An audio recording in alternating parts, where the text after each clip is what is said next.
72,000 ସର୍ବନିମ୍ନ ମଜୁରୀ ପଛରେ ସତ୍ୟ କ'ଣ ଜାଣନ୍ତୁ। ଅଷ୍ଟମ ବେତନ କମିଶନରେ ସର୍ବନିମ୍ନ ଦରମା କ'ଣ 72,000 ଟଙ୍କା ପର୍ଯ୍ୟନ୍ତ ପହଞ୍ଚିବାକୁ ଯାଉଛି। ଆପଣ ମଧ୍ୟ ସୋସିଆଲ ମିଡ଼ିଆରେ ଏହି ରିପୋର୍ଟଗୁଡ଼ିକ ଦେଖୁଥିବେ ଏବଂ ପଢ଼ିଥିବେ, କିନ୍ତୁ ଏହା ସତ୍ୟ କି? ଆସନ୍ତୁ ଜାଣିବା ଅଷ୍ଟମ ବେତନକୁ ନେଇ ଆଜିର ଏହି ନୂଆ ଅପଡେଟ୍ ବିଷୟରେ। ତେଣୁ ଭିଡ଼ିଓକୁ ଆରମ୍ଭ କରିବା ପୂର୍ବରୁ ଆପଣ ସମସ୍ତଙ୍କୁ ଅନୁରୋଧ, ଯେଉଁମାନେ ଏପର୍ଯ୍ୟନ୍ତ ଆମ ଚ୍ୟାନେଲକୁ ସବସ୍କ୍ରାଇବ୍ କରିନାହାନ୍ତି ଆପଣମାନେ ଏବେ ହିଁ ଆମ ଚ୍ୟାନେଲକୁ ସବସ୍କ୍ରାଇବ୍ କରନ୍ତୁ ଆଉ ଏହି ଭିଡ଼ିଓକୁ ବହୁତ ମାତ୍ରାରେ ଲାଇକ୍ ସେୟାର କମେଣ୍ଟ କରନ୍ତୁ। ତେବେ ଚାଲନ୍ତୁ ଡେରି ନ କରିକି ଆଜିର ଏହି ଭିଡ଼ିଓକୁ ଆରମ୍ଭ କରିବା। 28 ଏପ୍ରିଲରୁ 30 ଏପ୍ରିଲ ମଧ୍ୟରେ ଦିଲ୍ଲୀରେ ଅନୁଷ୍ଠିତ ବୈଠକରୁ କ'ଣ ଅପଡେଟ୍ ସାମ୍ନାକୁ ଆସିଛି ତାହା ଏଠାରେ ଜାଣନ୍ତୁ।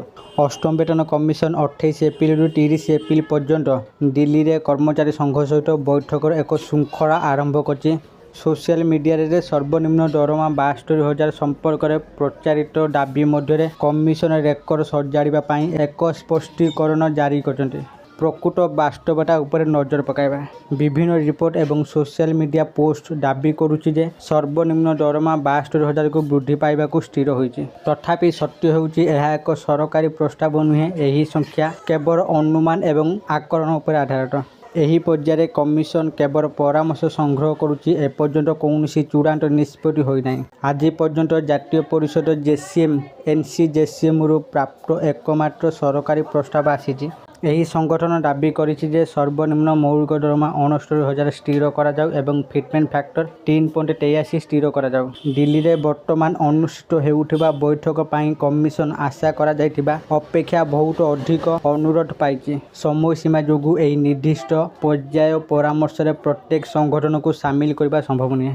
ଯେଉଁ ସଂଗଠନଗୁଡ଼ିକୁ ଏହି ପର୍ଯ୍ୟାୟରେ ସ୍ଥାନ ଦିଆଯାଇ ପାରିଲା ନାହିଁ ସେମାନଙ୍କୁ ପରବର୍ତ୍ତୀ ପର୍ଯ୍ୟାୟରେ ଅଂଶଗ୍ରହଣ କରିବାର ସୁଯୋଗ ଦିଆଯିବ। ଅଷ୍ଟମ ବେତନ କମିଶନ ଆଗାମୀ ମାସଗୁଡ଼ିକରେ ବିଭିନ୍ନ ରାଜ୍ୟ ଏବଂ କେନ୍ଦ୍ରଶାସିତ ଅଞ୍ଚଳ ଗସ୍ତ କରିବାର କାର୍ଯ୍ୟକ୍ରମ ରହିଛି। ଏକ ଅନ୍ତର୍ଭୁକ୍ତ ରିପୋର୍ଟ ପ୍ରସ୍ତୁତି ସୁନିଶ୍ଚିତ କରିବା ପାଇଁ ଏହି ଅଞ୍ଚଳଗୁଡ଼ିକର ସ୍ଥାନୀୟ କର୍ମଚାରୀ ସଂଘ ଏବଂ ଅଂଶୀଦାରମାନଙ୍କଠାରୁ ମତାମତ ଲୋଡ଼ାଯିବ। ଫିଟମେଣ୍ଟ ଫ୍ୟାକ୍ଟର ଏବଂ ଭତ୍ତା ସମ୍ପର୍କରେ ଏପର୍ଯ୍ୟନ୍ତ କୌଣସି ଚୂଡ଼ାନ୍ତ ନିଷ୍ପତ୍ତି ନିଆଯାଇନାହିଁ। କର୍ମଚାରୀମାନଙ୍କୁ ଗୁଜବକୁ ଅଣଦେଖା କରିବାକୁ ଏବଂ କେବଳ ସରକାରୀ ୱେବସାଇଟ୍ କିମ୍ବା ସରକାରୀ ଘୋଷଣା ଉପରେ ନିର୍ଭର କରିବାକୁ ପରାମର୍ଶ ଦିଆଯାଇଛି। ଆଗାମୀ କିଛି ମାସ ମଧ୍ୟରେ ଏକ ସ୍ପଷ୍ଟ ଚିତ୍ର ସାମ୍ନାକୁ ଆସିବ ବୋଲି ଆଶା କରାଯାଉଛି।